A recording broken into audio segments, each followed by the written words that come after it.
பேய் இருக்கா இல்லையா? பார்த்துருக்காங்களா பார்க்கலையா, நம்பலாமா நம்பப்படாதா, இது எனக்கு தெரிஞ்சாங்க. இந்த கேள்வி வந்து எல்லா மனிதர்களுக்கும் எப்பயாச்சும் ஒரு டைம் கண்டிப்பாக தோணியிருக்கும். அதை பற்றி தான் நம்ம வந்து விரிவாக பார்க்க போகிறோம். இந்த வீடியோ பார்த்து முடித்ததுக்கப்புறம் உங்களுக்கு வந்து சில சந்தேகங்கள் நிவர்த்தி ஆகலாம் அப்படின்னு நான் நினைக்கிறேன். அதனால் இந்த வீடியோவை ஸ்கிப் பண்ணாமல் முழுசாக பாருங்கள். ஆவிகள் அட்டகாசம் செய்கிற சினிமாவுக்கு வந்து நீங்கள் போகிறீங்க. அக்கம் பக்கம் வந்து உங்கள் பக்கத்துலலாம் ஒரு நூற்றுக்கணக்கான மக்கள் வந்து அமர்ந்துருக்காங்க. திரைக்கு பின்னாடி எதுவும் கிடையாது என்பது உங்களுக்கும் தெரியும். பின்னாடி வந்து ஒரு ஒளி மட்டும்தான் வருது, பேயெல்லாம் எதுவும் உருவெல்லாம் எதுவுமே இல்லைன்னு சர்வ நிச்சயமாக உங்களுக்கு தெரியும். ஆனாலும் படம் பார்க்கும்போது பலருக்கு பயம் வருது. திரையரங்குக்குள்ளே போய் பார்த்திங்கன்னா பேய் இல்லை அப்படின்னு நம்மளுக்கு தெரிஞ்சாலும் நம்ம பயப்படுறதுக்கு என்ன காரணம் அப்படின்னு பார்த்தோன்னா, சின்ன வயசுலேருந்து பேய் பற்றி கற்பிக்கப்பட்ட நம்பிக்கைகளும் மரணம் பற்றிய அச்சமும் தான் இதுக்கு முழு காரணமாக இருக்குது. திரையில் காணப்படுற பேய் உண்மை இல்லை அப்படின்னு நம்மளுக்கு தெரிஞ்சாலும் பேய் இருக்கிறதுக்கு வாய்ப்பு இருக்குது அப்படின்னு சொல்லி மனுஷன் வந்து முழுசாக நம்புகிறான். தான் வந்து இது வரைக்கும் பார்க்காத பேய் எப்படி இருக்கும் அப்படின்னு சொல்லி அறிஞ்சிக்கிற ஆவலில் தான் பேய் படம் பார்க்க போகிறான் மனுஷன். இது போன்ற பயங்களுக்கு அடிப்படை காரணம் என்னன்னு பார்த்திங்கன்னா, மரணத்தை பற்றிய பயம்தான் சொல்லி நம்ம சொல்லலாம். இதை விளக்கிறதுக்காக ஒரு உண்மை சம்பவம் இருக்குது. அந்த உண்மை சம்பவம் என்னன்னு சொல்லி நம்ம இப்போ பார்க்கலாம். ஒரு கிராமம் இருக்குது. அந்த கிராமத்தில் வந்து ஒரு கிணறு இருக்குது. அந்த கிணத்துல வந்து அடிக்கடி சிலர் வந்து தற்கொலை பண்ணிக்கிறாங்க. அதனால் உள்ளூர்காரங்க வந்து அந்த கிணத்தை பார்த்தாலே ரொம்ப பயப்படுறாங்க. அந்த கிணத்தை வந்து அவங்க பயன்படுத்துகிறதே இல்லை. ராத்திரி நேரத்தில் வந்து அந்த கிணத்துலேருந்து ஆவிகள் வந்து புலம்புற சத்தம் கேட்பதா வந்து அந்த ஊருக்குள்ளே வந்து ஒரு பேச்சு இருக்குது. இதனால் இரவு நேரத்தில் வந்து அந்த கிணத்து பக்கம் வந்து ஊர் மக்கள் யாருமே போகிறதே இல்லை. இதை நம்பாமல் வந்து ஒருத்தன் என்ன பண்ணுறான், பகல் நேரத்தில் போய் அந்த கிணத்துல வந்து குளிக்கிறான். சில வாரத்திலேயே எதிர்பாராமல் அவன் வந்து மரணம் அடைஞ்சிட்றான். அதனால் அந்த ஊர் மக்கள் வந்து என்ன பண்ணுறாங்கன்னா இன்னும் பயப்பட ஆரம்பிச்சிட்றாங்க. அந்த ஊர் மக்களை பொறுத்த வரைக்கும் பார்த்திங்கன்னா, அந்த கிணறுன்றது வந்து பேய்களோட கல்லறை அப்படின்னு சொல்லி அவங்களே வந்து முழுமையாக நம்ப ஆரம்பிச்சிட்றாங்க. இப்படியே போயிட்டுருக்குது. இப்படிப்பட்ட நேரத்தில் என்ன ஆகுதுன்னா, 2 நண்பர்கள் வந்து அந்த கிராமத்துக்கு வந்து புடவை வியாபாரம் செய்கிறதுக்காக வராங்க. வர வழியில் வந்து அவங்க கிணத்தை பார்க்குறாங்க. கிணத்தை பார்த்ததும் அவங்களுக்கு வந்து குளிக்கணும்னு ரொம்ப ஆசை வந்துடுது. 2 பேரும் உள்ளே இறங்கி சந்தோஷமாக குளிக்க ஆரம்பிக்கிறாங்க. குளித்து முடிச்சுட்டு அவங்க வந்து மேலே ஏறி வரும்போது ஊர் மக்களே சுற்றி நின்று அவங்களெல்லாம் ஆச்சரியமாக பார்க்குறாங்க. உடனே ஊர் மக்கள் ஆச்சரியமாக பார்க்குறத பார்த்துட்டு 2 நண்பர்களும் என்ன இப்படி திகைப்பாக பார்க்குறீங்க அப்படின்னு சொல்லி கேட்கும்போது அவங்க வந்து அந்த பேய் விவகாரத்தை வந்து அவங்களுக்கு வந்து சொல்கிறாங்க. 2 பேருமே அப்படியே உடனே ஷாக் ஆகிடுறாங்க. அதில் ஒருத்தன் உடனே சுதாகரிச்சுட்டு என்ன சொல்கிறான், அது கிணத்துல பேய் இருக்குதுன்னா நான் குளிக்க போகும்போது என்னை பிடிச்சிருக்கணும்ல, அப்படி எதுவுமே நடக்கலைல்ல, இதெல்லாம் சும்மா பொய் அப்படின்னு சொல்லி சிரிச்சுட்டே சொல்கிறான். நான் வேணா இந்த ஊரில் வந்து சில நாள் தங்குறேன், எனக்கு ஏதாச்சும் நடக்குதா என்னன்னு பார்த்து தெரிஞ்சுக்குங்க, நீங்கள் பேய் இருக்கா இல்லையான்னு நீங்கள் ஒரு முடிவுக்கு வாங்க அப்படின்னு சொல்லி சொல்கிறான். ஆனால் இன்னொரு நண்பன் வந்து பேய் விவகாரத்தெல்லாம் அத்தனை எளிதாக எடுத்துக்க முடியாது, தேவையில்லாமல் ஆவியின் கோபத்துக்கு ஆளாகக்கூடாது அப்படின்னு சொல்லி பயந்துடுறான். உடனே ஊருக்கு கிளம்பி போய் பேய்கிட்ட இருந்து தப்பிக்கிறதுக்காக வந்து பரிகாரம் செய்ய ஆரம்பிக்கிறான். ஆனால் இந்த ஊரில் தங்கியிருந்த அவனோட நண்பனுக்கு வந்து நிச்சயம் ஏதாச்சும் ஆபத்து ஏற்படும்னு சொல்லி அந்த ஊர் மக்கள்லாம் தினமும் வந்து அவனை ஆர்வமாக பார்த்துட்டே இருக்கிறாங்க. ஆனால் அவன் வந்து எந்த சிக்கலும் இல்லாமல் நிம்மதியாக அந்த கிராமத்தில் வாழ்ந்துட்டுருக்கிறான். ஒரு வாரம் இப்படியே போகுது. அந்த ஒரு வாரம் கழித்து வந்து அந்த ஊருக்கு வந்து ஒரு தகவல் வருது. அதே தான், பேய்க்கு பரிகாரம் செய்கிறதுக்காக ஓடி போன நண்பன் வந்து திடீர்னு செத்து போயிட்டான் அப்படின்னு சொல்லி அவனுக்கு வந்து தகவல் வருது. எதனாலன்னு பார்த்தோன்னா, அவன் பரிகாரம்லாம் முடித்ததுக்கப்புறம் வந்து அவனை யாரோ கூப்பிட்டே இருக்கிறாங்க. திடுதிப்புன்னு நைட்லலாம் அவனை யாரோ கூப்பிட்டே இருக்கிறாங்க, அழைச்சிட்டே இருக்கிறாங்க அப்படின்னு சொல்லி பயத்தில் வந்து ஒரு நாள் அவன் வந்து நைட் நேரத்தில் வந்து தூக்கு போட்டு செத்து போயிடுறான். இப்போ என்ன ஆகுதுன்னா, இப்போ ஒருத்தன் வந்து உயிரோடு இருக்கிறான், இன்னொருத்தன் வந்து செத்து போன காரணத்தினால அந்த பேய் கிணத்து மேலே வந்து மக்களுக்கு முன்பை விட வந்து இப்போ வந்து இன்னும் பயம் அதிகமாகிடுது. அந்த கிணத்தை சுற்றி யாரும் போகாமல் அந்த கிணத்தையும் மூடி அந்த இடத்தையே வந்து அந்த ஊர் மக்கள் வந்து முழுமையாக அடைச்சிட்றாங்க. இதிலேருந்து நம்மளுக்கு என்ன புரியுது அப்படின்னு சொல்லி பார்த்திங்கன்னா, நம்மளுக்கு இதிலேருந்து முழுமையாக நீங்கள் என்னென்னு கதையை நல்லா புரிஞ்சு கேட்டுக்கிட்டிங்கன்னா, நம்மளுக்கு இதில் ஒரே ஒரு விஷயந்தான் நல்லா புரியுது.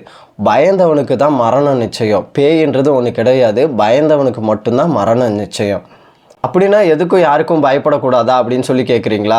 பயம் இல்லாத மனிதர்கள் வந்து இந்த உலகத்தில் யாருமே கிடையாது. ஒவ்வொரு மனிதனுக்கும் ஏதோ ஒரு பயம் இருக்குது. பெரும்பாலான மனிதர்கள் பார்த்திங்கன்னா இருட்டாக பார்த்து பயப்படுறாங்க. சில மனிதர்கள் பாம்பை பார்த்து பயப்படுறாங்க. கரப்பாம்பூச்சியை கண்டா நிறைய பேர் பயப்படுறாங்க. நைட் நேரத்தில் நாய் அதிகமாக குறைக்கும் போது வந்து பயந்து நடுங்கிறவங்க இப்போ இருக்கிறாங்க. இதெல்லாமே ஏதாவது ஒன்று வந்து மனுஷன் பார்த்து பயந்து நடுங்கிறதுக்கு வந்து காரணம் இருக்குது.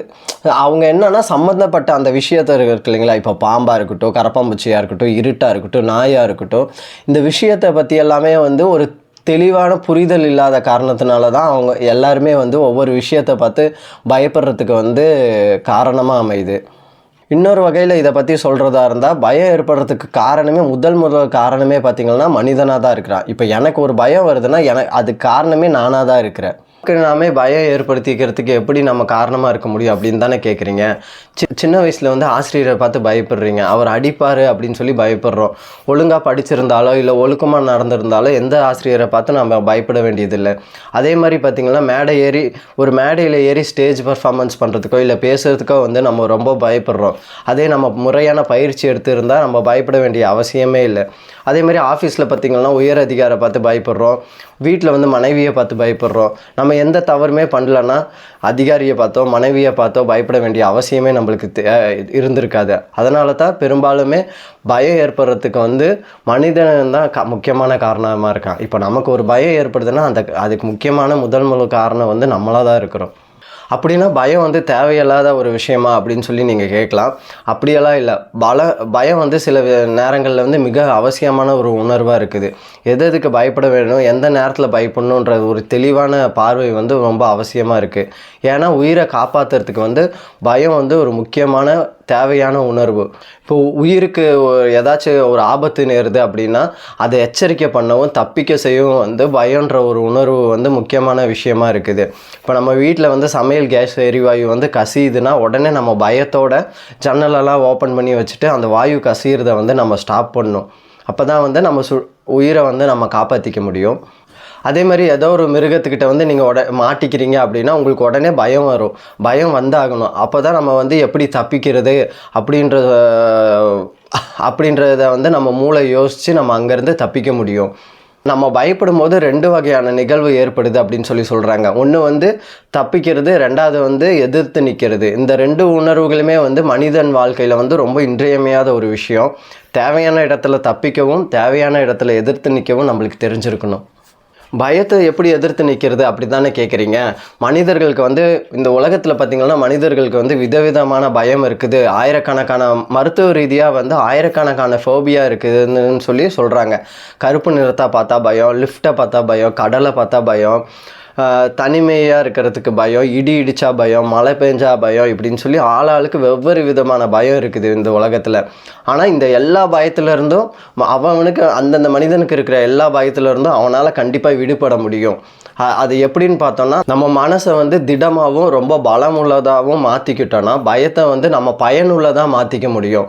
அதுக்கு நம்ம என்ன பண்ணணும்னா, நம்ம எதுக்கு பயப்படுறோம், எதனால் பயப்படுறோம் அப்படின்றத காரணத்தை வந்து நம்ம இப்போ ஒரு விஷயத்துக்கு பயப்படுறோன்னா எதனால் அதை பார்த்து பயப்படுறோம். இப்போ நம்ம இருட்டை பார்த்து பயப்படுறோம் அப்படின்னா எதனாலும் நம்ம இருட்டை பார்த்து பயப்படுறோம் அப்படின்றத வந்து அதோட காரணத்தை வந்து நம்ம ஆணிவேர் வரைக்கும் போய் அலசி ஆராய்ஞ்சு கொஞ்சம் டைம் எடுத்து நம்ம யோசிச்சோனாலே போதும், நம்ம அந்த பயத்திலேருந்து விடுபட்டு வெளியே வந்துடலாம்.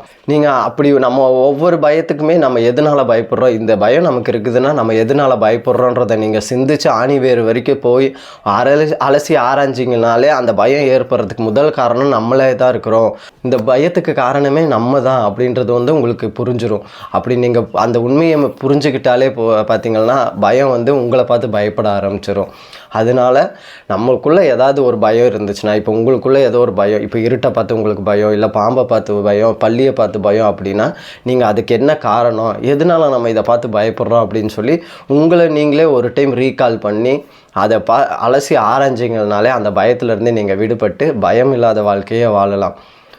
அதுக்காக நீங்கள் இப்போவே உங்களுக்குள்ளே இருக்கிற பயத்தை விரட்டுறதுக்காக உங்களை நீங்களே ஒரு சுய பரிசோதனை பண்ணிவிட்டு பயம் இல்லாத வாழ்க்கையை வாழலாம். பாய்.